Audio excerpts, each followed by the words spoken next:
Today we are going to talk about 2 more cruise lines taking away their COVID protocols. We've got a ship missing a port just due to high winds. Tropical Storm Lisa is still blowing and has affected some other itineraries. And then Carnival, they made a big announcement yesterday and an even bigger one today. And we're going to talk about it because I don't think it's just going to be Carnival Cruise Lines that's going to do this. So let's talk about it.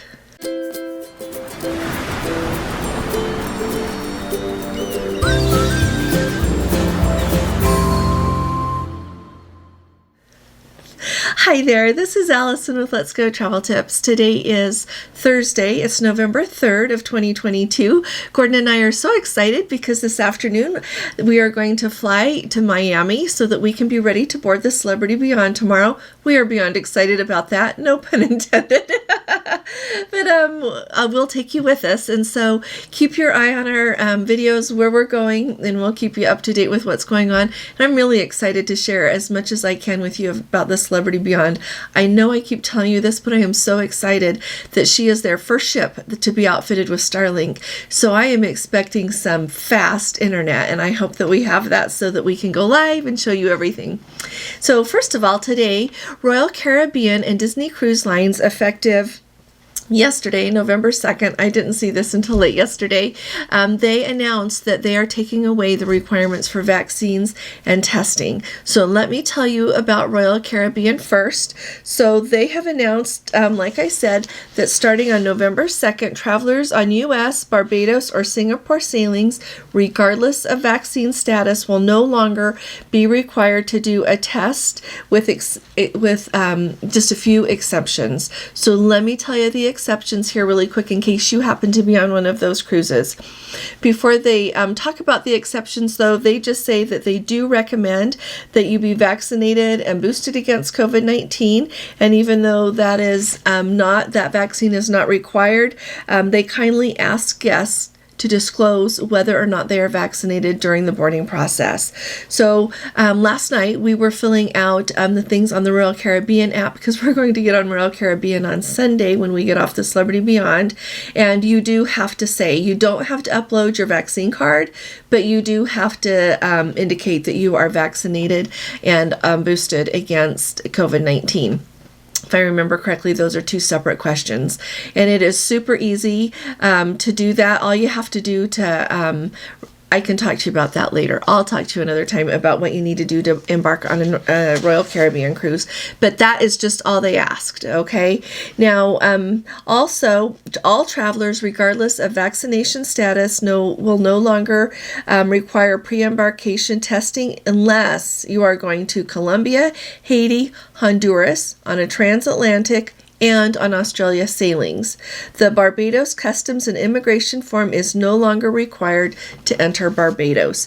But I'm going to add that if you are in a sailing that goes to Bermuda, they still have that website they have to go to and pay your $40 and fill out that information. So Barbados is not requiring that anymore, which really eases trip preparation for a lot of people. But if you're going to Bermuda, remember that is still required. So it says that if you are going to, for U.S. and Barbados departures visiting Colombia, Haiti, and Honduras, what you have to do is, it says all unvaccinated guests ages 12 and older have to show proof of a negative COVID test done within 3 days of sailing.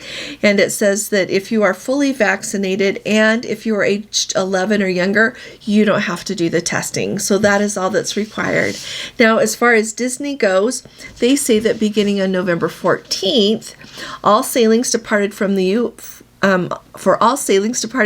United States, the Disney Cruise Line will no longer require guests, regardless of vaccination status, to provide proof of a negative COVID test. And it says that the Disney Cruise Line continues to highly recommend that all guests be fully vaccinated and encourages unvaccinated guests to take a test within 2 days of embarkation. So clearly it's not required, but they would like you to, and to me that makes a lot of sense, just from the standpoint of, like, I never want to go anywhere and not know that I have COVID and depart on a big trip. So thought I would let you know that. And Gordon and I'm taking a couple of COVID tests with us as we go on this trip. I know that COVID tests theoretically should be available, but if one of us starts not feeling good, then we can do a test and know where we stand. Now, as I mentioned, a ship has missed a port due to high winds. And so often we have heard of that recently down in the Caribbean with what's been going on. But, and truly, well, first of all, I'll tell you, Tropical Storm Lisa is still going. And so far, Adventures of the Seas, Serenade of the Seas, and Symphony of the Seas have had their itineraries impacted. Either they have had to alter their course a little bit, or they have not been able to call in some ports over the last couple of days. And then also, Royal Caribbean's Ovation of the Sea, sailing down in Australia and New Zealand, they were set to make their first call since the restart there to Littleton, I think I said that right, New Zealand, but the winds were too high, so they were not able to come in.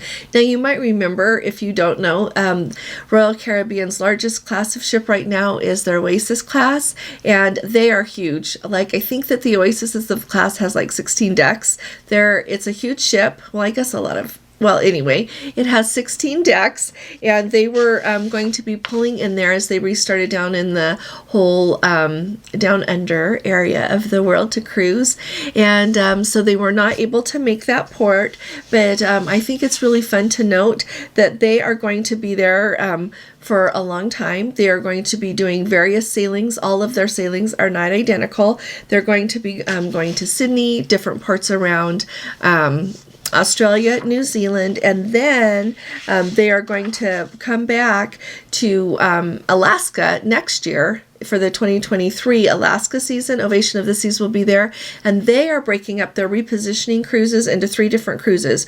They are going to sail first to Honolulu, and then up to Vancouver, and then to Seattle, and start the season from there. So that gives you 3 options to hop on a repositioning cruise. Vancouver to Seattle wouldn't be very far, but I've noticed that they have those cruises. Gordon tried to talk me into one last year, but we finally decided that the expense to get up there and then be on the ship for 1 or 2 nights was just not worth it. They're not expensive though, so if you want to hop on a cruise ship and you're right up there, I think it would be really fun. So that's what's going on. And I think, when we were just on the Caribbean Princess last January, we were supposed to depart from Costa Maya and then go down to Belize, but the wind started blowing really, really hard, like really hard.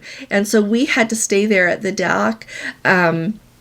I can't remember what time we left. It wasn't until really early the next morning, like in the wee hours of the morning, that they were finally able to pull away. But it was late enough that we weren't able to go to Belize. So, and the winds can come and go a lot. We were in port that day with the Sky Princess and, oh my goodness, which one was it? The Celebrity, I want to say the Edge, but I can't remember for sure. It was one of their big ships, one of their big Edge class ships. And so, but that one was able to leave because we were on the dock that you see. You're right next to Costa Maya. Then there's the dock, and then there's another ship right here. And then the Sky Princess was perpendicular to us. Well, they were able to leave, and then the wind picked up, and we weren't able to leave. So really, the wind can have more impact than you think on your cruise. Now, finally, let's talk about what is going on, because you know what? This deal with Carnival, I think, is maybe going to start hitting all of the cruise lines. And so I want to know what you think about it, and I'll ask you another question that I want us to discuss. So yesterday, Carnival made their brand ambassador, John Hield, made a really big announcement saying that their priority embarkation was going to come back for their passengers with the elite status on Carnival. And so that was a really big announcement. The really interesting thing is that then he went on to talk about how prices are going up, everything is happening, and so to keep your eye on what was going to happen next. And so as I thought about it, I thought, I wonder how soon they are going to announce changes to how much things cost on their cruise lines. It took like 1 day. So today, Carnival Cruise Lines announced some changes that they are making to dining. So as I tell you about them, listen and let me know if you think that is maybe going to happen on our Princess, Holland America, Royal Caribbean, Celebrity, any other cruise line. And also, as you listen to the things that Carnival is going to change, tell me what you think you would still be willing to pay for if Princess makes these changes, Celebrity, whoever you're going to be cruising on next, or whoever your favorite cruise line is. And it made me think, since Princess right now is my favorite, what I would pay for. So let's talk about this. So first of all, they start off talking about how they still have an ongoing problem with waste. And I get that. I understand completely. I see people waste food, especially like in the buffet, or often, when you're on a Princess ship, up there on the TV, you have the option to select for someone to come and pick up your tray, but people still put their room service trays out in the hall. And sometimes I am really surprised at the amount of food I see wasted on those trays. So I honestly get what the cruise lines are talking about with this. But so the changes that they're going to make for main dining, first of all, they're going to make it so that starting on November 7th, so right away, they are going to add a $5 surcharge to the entrees in the main dining room for all of the entrees that you order after you have ordered 2. So I think that's pretty generous. You can order an entree, and then you can order another entree, the same one, or if you want to try something else on the menu that evening. But if you want a third or a fourth or a fifth, you're going to have to pay $5 per entree. Now, on the one hand, I see, yep, we didn't used to have to pay for that. On the other hand, I go to the grocery store. I know how much things cost and how much they have gone up. I also know that sometimes when people order extra entrees, they eat them all. Sometimes, though, they just waste it. They'll take a bite, not like it, and they'll just waste it. And I know it's hard if you try something and you don't like it. But at the same time, the food that they serve you, I don't know where else you would get that kind of food for $5. So I think that part is a really good deal. And so, like I said, that's going to start on November 7th. So that's just like Monday. And then in Australia, that's going to be $7 of a difference there. The next thing is usually on Carnival, well, they do have elegant evenings is what they call it. And it says that during cruise formal nights on sailing 6 nights or longer, instead of offering lobster on the first formal night, there's usually 2 formal nights, they're only going to offer it on the second formal night. And you know what? Princess did that a long time ago. It used to be when we first started with Princess, cruising with them in 2014, that you would get lobster as an option both nights, at least when we went to Alaska, and then our next cruise was in 2015 to the Baltics. All the formal nights, lobster was an option. But for quite a while now, lobster has only been an option on the second night, and I'm also going to throw out there, the lobster is not the same quality it used to be, but it's still lobster. It's still lobster, but it is not like it was a long time ago. But you know what? What is? Just what is. And so that's a big change as well. So they're just going to offer the lobster the second night, and it says that's a big deal. And then they are going to up their cost for specialty dining. Right now, to eat in their steakhouse, it is $42 a person, and that is going to go to $48 a person. So that change, though, is going to take place on November 7th. So if you have a cruise booked from now to the end of the year, you can go ahead, and if you prepay now, before that goes into effect, you can pick up that $42 rather than the $48. So I would definitely do that. If you've got a Carnival cruise booked and you know you're going to do that specialty dining, go ahead and get it booked. $6 is $6. And then if you've got a cruise that is booked January 1st of 2023 or after, it doesn't matter when you book that. After November 7th, you're going to have to pay the higher price. So those are the things that they're changing. And then they are also, Carnival used to have 24/7 ice cream and frozen yogurt available. And it said that, while it maybe sometimes when you're on vacation at 2 o'clock in the morning, you want some ice cream or you want it for breakfast, they said that during those hours is when they saw an awful lot of waste. And so now that is just going to be open from 11 a.m. until midnight each day. So if you want some ice cream, just get up there before midnight so that you can get some ice cream. I personally don't think that these changes are huge. Whenever we have dined in a restaurant recently, and Gordon and I are kind of creatures of habit. We go to a lot of the same places. Everywhere, their menu prices have increased. So I understand what's going on. And also, at the same time, you think about the cruise lines trying to hold the cruise fare down so that people will want to go, so that people can afford to go. And all of these changes that they are making, to me, if you are going on a cruise and you are doing it on a budget and you're affording to get on that ship, these things will not affect you. You don't have to have more than 2 entrees for dinner. You don't need to have ice cream after midnight. And if you want to eat in the steakhouse, I think that $6 for the food that is served there, I don't think that that is outlandish. But at the same time, you don't have to eat in specialty dining if you're on a budget. For a long time, Gordon and I didn't eat in specialty dining, and we still don't always. So I'll let you know, we don't have any specialty dining booked on Royal Caribbean yet. I am hoping to, but I need to spend a little bit of time on that. So I will let you know what we try while we're on the different cruise ships, but please let me know below, like, what would you be willing to pay for? Now, on Princess, I think of Princess. Princess is my favorite. It's all I've cruised up until now, but I really enjoy it. I really like it.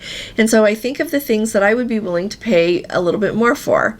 So going to the Crown Grill or Sabatini's, I would be willing to pay $6 more. I would. If I want to do that for dinner, to me, what they serve there is worth it. On Princess, that's $29, so that would make it $35. On land, I don't know anywhere that I can go and get that kind of a dinner for that price. So to me, it is still a really good deal. I don't eat a lot of ice cream on the cruise ship anyway, so that's not a big deal to me. I don't care for soft serve ice cream, so it's not even a temptation. But I understand, though, that if you really like that late, that now you'll just have to make sure you get there by midnight. Some other things that I would be willing to pay for, I don't even get 2 entrees, and so that's not a problem. But if you took away, like you took the mocktails off of the drink plan, I would still buy some mocktails. I really enjoy the Sunshine Daiquiri, and so if they start to alter things like that and make it so that fewer drinks are covered in a drink plan, I would still buy a few mocktails. I wouldn't buy lots every day, but I might buy one every day, and just to enjoy. So tell me some of the things that you would still be willing to pay for if they start charging you for it or decreasing like the number you can get, and let me know what else you see, what you think we might see go away. Other things that maybe the cruise lines can start to charge for or simply take away. And so, and this is the other thing I want to tell you. So I'm going to be videoing lots while we are on the Celebrity Beyond and on Royal Caribbean's Explorer of the Seas and Norwegian's Encore. And so when we video, if you notice something that has been taken away or something that has changed, would you please let us know? Because I think that would help all of us. And those of you that have cruised on those lines, And so we'd really appreciate your help. I really appreciate all of you. Thank you very much for watching my videos. If you have not subscribed yet, would you please do so? We really need you. It helps our channel out, and it'd just be lovely to have you here with us every day. I love to talk about cruising with you all. I love to read your comments. I am behind on answering. So my goal is to do that at the airport this afternoon. Once we get there and settled, I'm going to reply to comments, and I look forward to reading all your new comments. So thank you. If you appreciate these updates, would you please give this video a thumbs up? I will be talking to you all again really soon. You all take really good care. God bless you. Love you. Bye-bye.